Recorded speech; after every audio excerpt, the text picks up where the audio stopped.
నమస్తే ఓరగల్లు 9 నేషనల్ టీవీకి స్వాగతం. ప్రధాని నరేంద్ర మోడీ సంచలన వ్యాఖ్యలు చేశారు. పార్లమెంట్ ఎన్నికల తర్వాత తెలంగాణలో బీఆర్ఎస్ కాంగ్రెస్ పతనమైపోతుందని కీలక వ్యాఖ్యలు చేశారు. సోమవారం జగిత్యాల జిల్లాలో ఏర్పాటు చేసిన బీజేపీ విజయ సంకల్ప సభలో ప్రధాని మాట్లాడుతూ మే 13న తెలంగాణ ప్రజలు కొత్త చరిత్ర సృష్టించబోతున్నారని అన్నారు. తెలంగాణలో క్రమంగా బీజేపీ బలపడుతుందని చెప్పారు. వికసిత్ భారత్ కోసం ఓటు వేయబోతున్నారని అన్నారు. ఎన్నికలకు ముందే మూడోసారి ప్రధాని అవుతారని ప్రజలు నిర్ణయించుకున్నారని అన్నారు. రాష్ట్రంలో బీఆర్ఎస్ వేల కోట్లు దోచుకుందని విమర్శించారు. ప్రధాని గ్యారంటీతో కాంగ్రెస్ ప్రజలను మోసం చేస్తుందని మండిపడ్డారు. ఈసారి ఎన్డీఏ 400 సీట్లు గెలిచి మూడోసారి అధికారంలోకి రావడం ఖాయమని మోడీ ధీమా వ్యక్తం చేశారు. భారత్ మాతాకి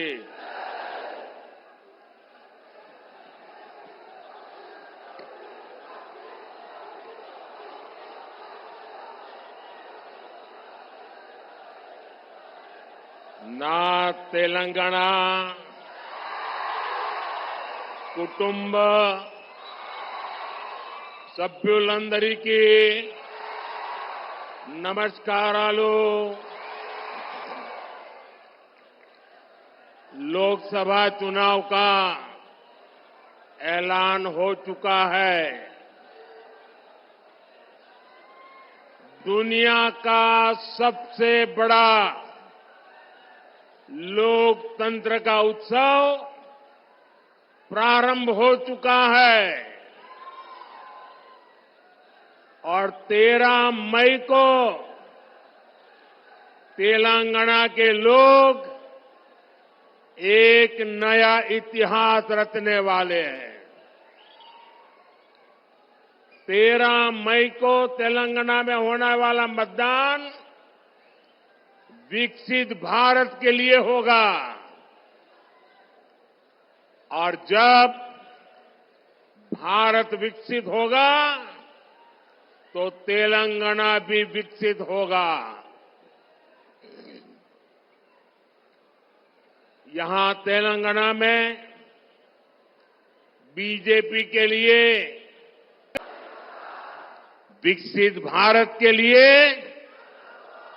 विकसित तेलंगाना के लिए, तीसरी सबसे बड़ी इकोनॉमी के लिए, गरीब की उन्नति के लिए, किसान कल्याण के लिए, युवाओं को नए अवसर के लिए, महिला सशक्तिकरण के लिए, मजबूत भारत के लिए, आत्मनिर्भर भारत के लिए, समृद्ध भारत के लिए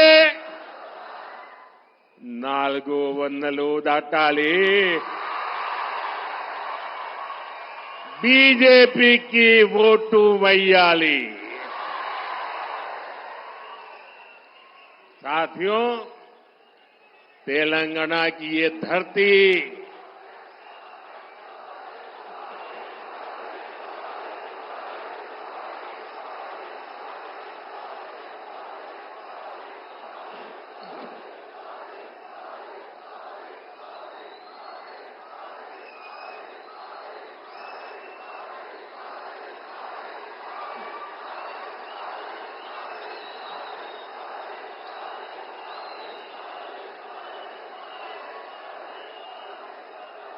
भारत माता की. देखिए मेरा कितना सौभाग्य है. मेरे सामने शक्ति स्वरूपा एक बेटी शक्ति का रूप धारण करके मुझे आशीर्वाद देने आई है. उधर भी एक बेटी देखिए शक्ति स्वरूपा बन के मुझे आशीर्वाद देने आई है. और इधर देखिए इतनी माताएं बहनें शक्ति स्वरूपा आज मोदी को आशीर्वाद दे रही है.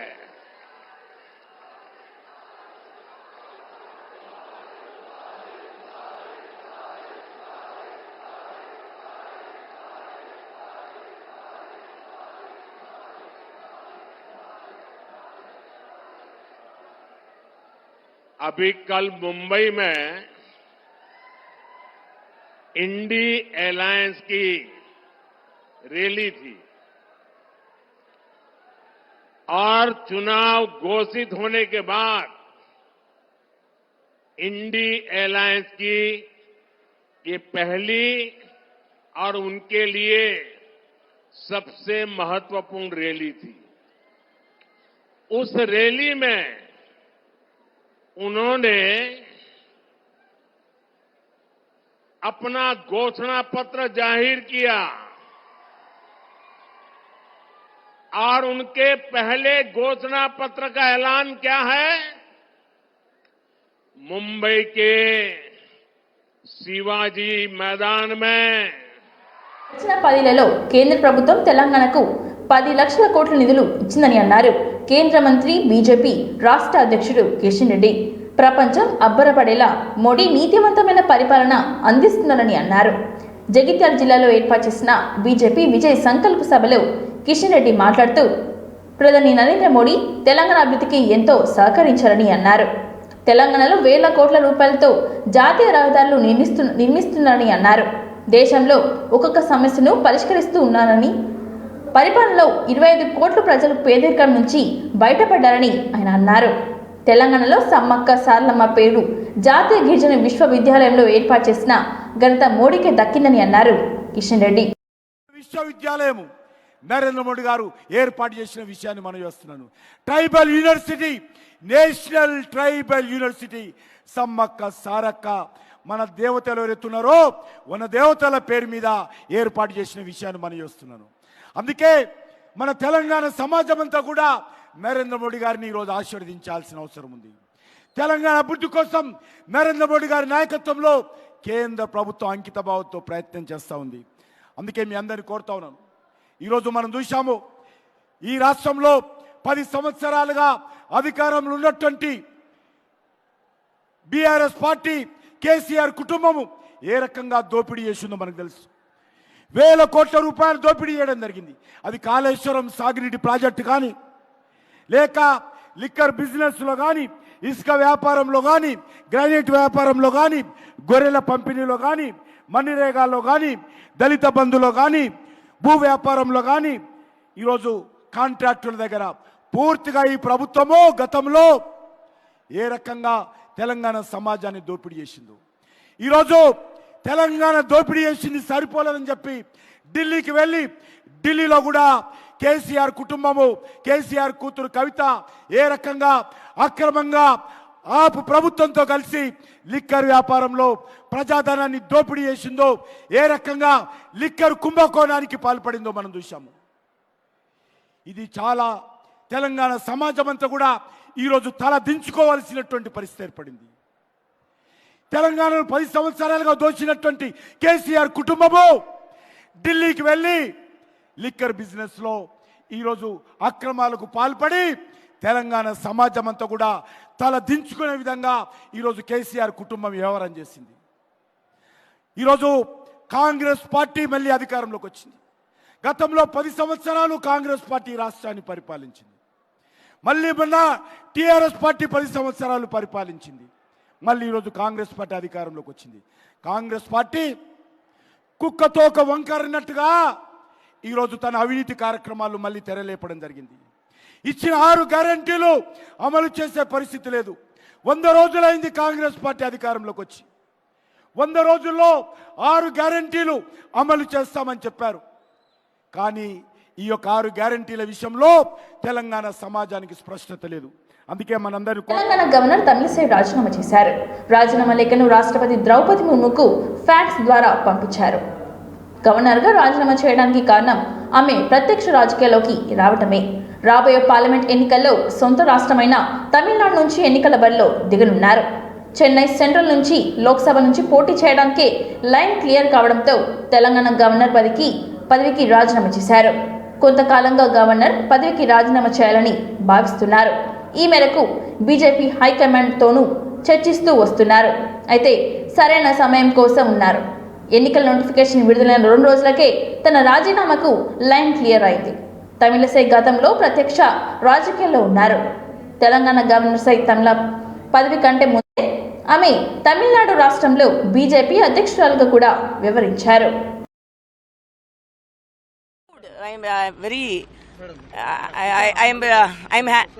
I'm happy that I'm returning for my people's service.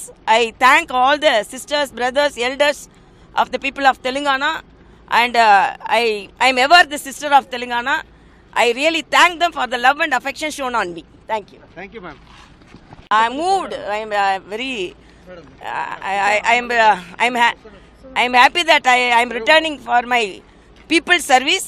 I thank all the sisters, brothers, elders of the people of Telangana, and I'm ever the sister of Telangana.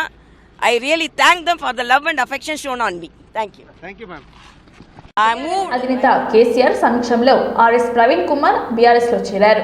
ఈ సందర్భంగా ప్రవీణ్ కుమార్ కు గులాబీ కండువ కప్పి పార్టీలోకి ఆహ్వానించారు కేసీఆర్. ఆర్ఎస్ ప్రవీణ్ కుమార్ తో పాటు పెద్ద ఎత్తున బీఆర్ఎస్ లో చేరారు నేతలు.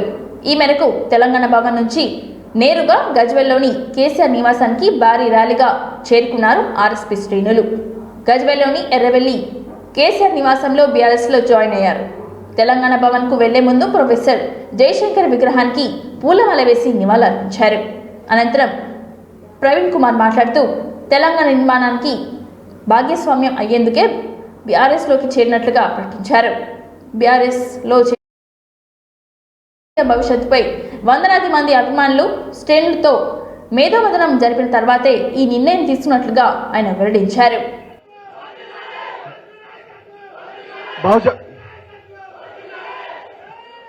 బహుజన్ సమాజ్ పార్టీ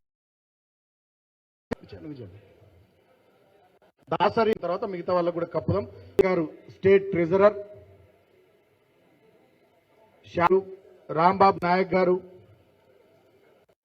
రాకేష్ గారు కరీంనగర్ జిల్లా అధ్యక్షులు బీఎస్పీ మేకల రవీందర్ గారు,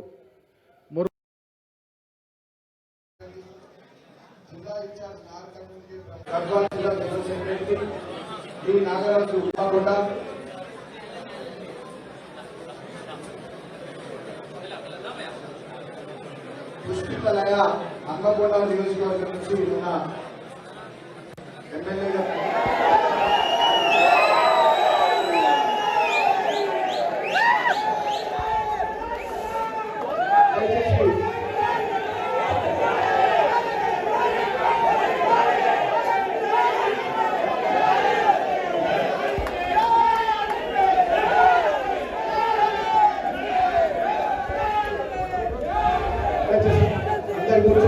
అందరు కూర్చోవాల్సిందిగా చెప్పి ఇప్పుడు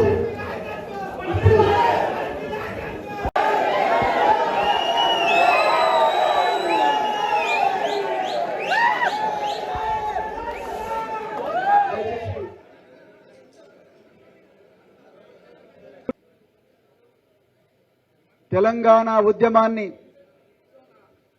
ప్రాణ త్యాగానికి కూడా సిద్ధమై ముందరుండి నడిపించి ఈరోజు తెలంగాణ కలను సాకారం చేసి తెలంగాణ రాష్ట్రానికి ఒక బలమైన పునాది వేసిన బీఆర్ఎస్ వ్యవస్థాపకులు మాజీ ముఖ్యమంత్రి వర్యులు శ్రీ కల్వకుంట్ల చంద్రశేఖరరావు గారికి, అదేవిధంగా మాజీ మంత్రి పెద్దలు సింగిరెడ్డి నిరంజన్ రెడ్డి గారికి, మరి వేదిక మీదున్న శాసనసభ్యులకు, మాజీ శాసనసభ్యులకు, బీఆర్ఎస్ పార్టీ నాయకులకు, అదేవిధంగా మరి వేదిక ముందు ఉండి ఈరోజు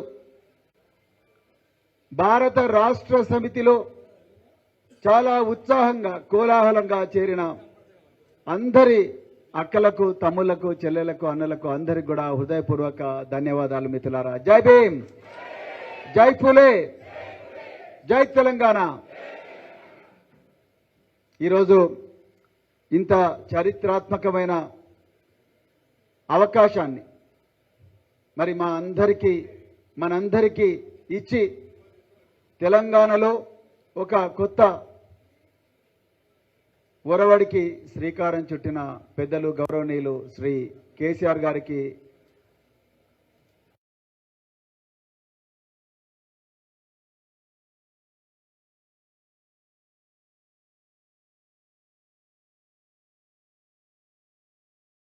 పార్టీలో మిగిలేది 2 BHK అంటూ కాంగ్రెస్ ట్వీట్ చేసింది. 2B అంటే బాపు, బేటా, H అంటే హరీష్ రావు, K అంటే కవిత అంటూ ట్విట్టర్ వేదికగా పేర్కొంది. ఇప్పటికే పలువురు కీలక నేతలు పార్టీని వీడిన విషయం తెలిసిందే. గత అసెంబ్లీ ఎన్నికల్లో పార్టీ ఓటమి పాలవడం, అధికారం కోల్పోవడంతో నాయకులు కాంగ్రెస్, బీజేపీలో చేరుతున్నారు. నేను గేట్లు తెరిస్తే బీఆర్ఎస్ ఖాళీ అయిపోతుందని ఇటీవలే రేవంత్ రెడ్డి వ్యాఖ్యానించిన సంగతి కూడా తెలిసిందే. అంతలోనే బీఆర్ఎస్ కు చెందిన sitting MLA Danam Nagender, sitting MP Ranjith Reddy Congress పార్టీలో చేరారు. వీరి బాటిలోనే మరికొంతమంది సిట్టింగ్ ఎమ్మెల్యేలు సైతం పార్టీ మారబోతున్నారు. దీంతో రాష్ట్రంలో బీఆర్ఎస్ పరిస్థితి మరింత ఇబ్బందికరంగా మారబోతుందని ప్రచారం ఈ ట్విట్టర్ వేదికగా ఆసక్తిగా మారింది. కాగా 100 రోజులు పూర్తి పాలనని టైం కేటాయింపమని, కానీ తమ ప్రభుత్వాన్ని పడగొడతామని ప్రతిరోజు బీఆర్ఎస్, బీజేపీ నేతలు కుట్ర చేస్తున్నారని, ఆ కుట్రని తిప్పికొట్టడంలో నా రాజకీయం చూపిస్తానని సీఎం రేవంత్ రెడ్డి ప్రకటించిన విషయం తెలిసిందే.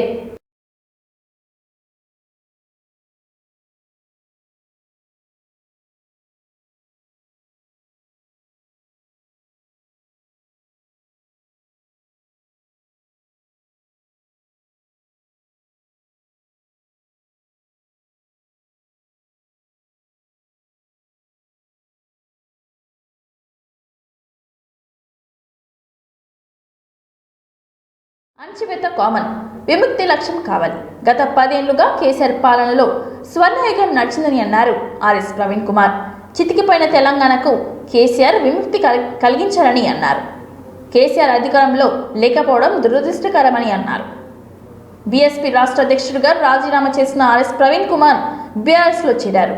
కొన్ని ప్రత్యేక పరిస్థితిలో బీఆర్ఎస్కు చేరినట్లుగా చెప్పారు. తెలంగాణ వాదం, బహుజన వాదం ఒకటే అని అన్నారు ఆర్ఎస్ ప్రవీణ్ కుమార్. ఇటీవలే సీఎం రేవంత్ రెడ్డి చేసిన వ్యాఖ్యలపై ఆర్ఎస్ ప్రవీణ్ కుమార్ స్పందించారు. మీరు గేట్లు తెరిస్తే చేరుకున్న గొర్రెల మందిలో ఒక్కరిని కాలేదని అన్నారు. నేను కూడా పాలమూరు బిడ్డని, ఓ వైపు నన్ను సీఎం పొగుడుతూనే వార్నింగ్ ఇస్తున్నారని ఆర్ఎస్ ప్రవీణ్ కుమార్ అన్నారు. నాకు టీఎస్పీఎస్సీ ఆఫర్ ఇచ్చిన సంగతి వాస్తవమే, కానీ నేను తిరస్కరించాను. ఎవరు ఎక్కడైనా పని చేసుకునే స్వేచ్ఛ ఉందని అన్నారు ఆర్ఎస్ ప్రవీణ్ కుమార్. మా పాలమూరు బిడ్డ మరి మంచోడు, నా మిత్రుడు అని చెప్తున్నారు. మరోవైపు బీఆర్ఎస్ వైపు పోతే ఆయన ప్రజలకు సమాధానం చెప్పాలంటున్నారు. అంటే మీరు వార్నింగ్ ఇస్తున్నారా? లేకపోతే మీరు గేట్లు తెరిస్తే మరి చాలామంది పెరికి పందలు, చాలామంది అసమర్థులు, చాలామంది స్వార్థపరులు, సో వాళ్ళందరూ కూడా ఆ గేట్ల గొర్రెల మంది ఎలాగ వస్తున్నారు. ఆ గొర్రెల మందిలో ప్రవీణ్ కుమార్ ఒకడు కాలేదు. ప్రవీణ్ కుమార్ నిజమైన నిస్వార్థంగా నిజమైన నికార్సైన నిజాయితీ కోసం పనిచేసే నాయకుడు కాబట్టి ఆ గొర్రెల మందిలో ఒకడు కాలేదని బాధపడుతూ మరి అక్కసుతో ఈ మాట అంటున్నారా రేవంత్ రెడ్డి గారు? మరి మీరే చెప్పాలి. సో నేను ఎప్పుడు కూడా ఆ గొర్రెల మంది ఉండదలుచుకోలేదు. చాలామంది అన్నారు ఎంత ప్యాకేజ్ తీసుకున్నావు కేసీఆర్ దగ్గర అని అంటా ఉన్నారు సోషల్ మీడియాలో. ఎంత ప్యాకేజ్ తీసుకొని పోతున్నాను మిత్రులారా. నేను మళ్ళీ చెప్తున్నా, ప్యాకేజీ తీసుకుంటానైతే నేను అధికార పార్టీ దగ్గర రేవంత్ రెడ్డి దగ్గర ఆయన గీసిన గేట్ల దగ్గర కూర్చొని మరి ఆ సీట్లలో కూర్చునేటోని, ప్యాకేజీల కోసం వచ్చినోని కాదు. ఒక అభివృద్ధి, తెలంగాణను పునర్నిర్మాణం చేయడానికి ఒక యజ్ఞంలో భాగస్వామి కావడానికి వచ్చిన, అంతే తప్ప ప్యాకేజీల దృష్టితో ఇక్కడికి వచ్చినామని కాదు. అట్లని నాకు ఆస్తులన్నీ వచ్చినాయి, ఆ దొంగ ఆస్తులన్నీ మరి రక్షించుకుందామని చెప్పి భయంతో నేను పోయిన పిరికి పందను కాదు, స్వార్థపరుణ్ణి కాదు. నేను అన్నీ వదులుకొని, ఉద్యోగాన్ని వదులుకొని నేను రాజకీయ రంగంలోకి వచ్చిన. నేను పోలీసు ఉద్యోగంలో నాకు పక్కకు పెట్టి కేసీఆర్ గారు ఇచ్చిన ఆపర్చునిటీతో నేను 10 సంవత్సరాలు గురుకుల పాఠశాల సెక్రటరీగా పనిచేసి 10 లక్షల మంది విద్యార్థులను ప్రయోజకులుగా చేసిన. నాకు పైసలు అవసరం లేదు, అలా ప్రజాసేవనే ముఖ్యం అని చెప్పి ఇక్కడికి వచ్చిన. అందుకో రాష్ట్ర వ్యాప్తంగా కూల్ వెదర్ కంటిన్యూ అవుతుంది. ముఖ్యంగా జగిత్యాల, నిజామాబాద్, కామారెడ్డి, సిరిసిల్ల, సిద్దిపేట్, మెదక్, జనగాం, సంగారెడ్డి, యాదాద్రి, వికారాబాద్, హైదరాబాద్, వరంగల్, రంగారెడ్డి జిల్లాల్లో వాతావరణం చల్లబడింది. చిరుజల్లులు పడుతున్నాయి. ఉరుములు, మెరుపులు, ఈదురుగాలతో కూడిన వర్షాలు వికారాబాద్, సంగారెడ్డి, మెదక్, కామారెడ్డి, నారాయణపేట్ జిల్లాల్లో పడుతున్నాయి అని వాతావరణ శాఖ హెచ్చరించింది.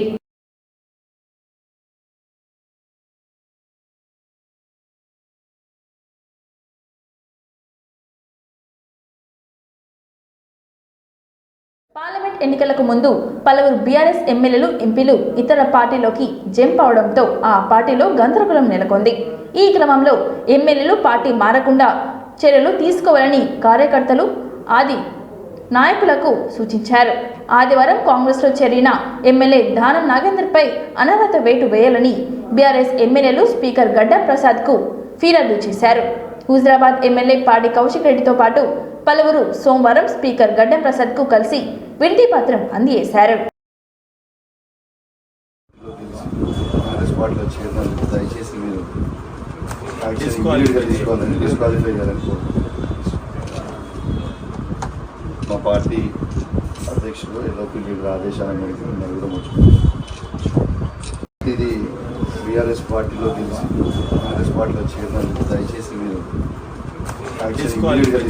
డిస్క్వాలిఫై చేయాలని మా పార్టీ అధ్యక్షుడు ఎల్ఓపి లీడర్ ఆదేశాల మేరకు నలుగురం వచ్చుకున్నాం. ఇది బీఆర్ఎస్ పార్టీలో గెలిచి కాంగ్రెస్ పార్టీలో చేరినందుకు దయచేసి మీరు డిస్క్వాలిఫై చేయాలని మా పార్టీ అధ్యక్షుడు ఎల్ఓపి లీడర్ ఆదేశాల మేరకు నలుగురం వచ్చుకున్నాం. వార్తలు సమాప్తం. మరిన్ని వార్తలతో మళ్ళీ కలుద్దాం. చూస్తూనే ఉండండి ఓర్గలు 9 నేషన్ టీవీ.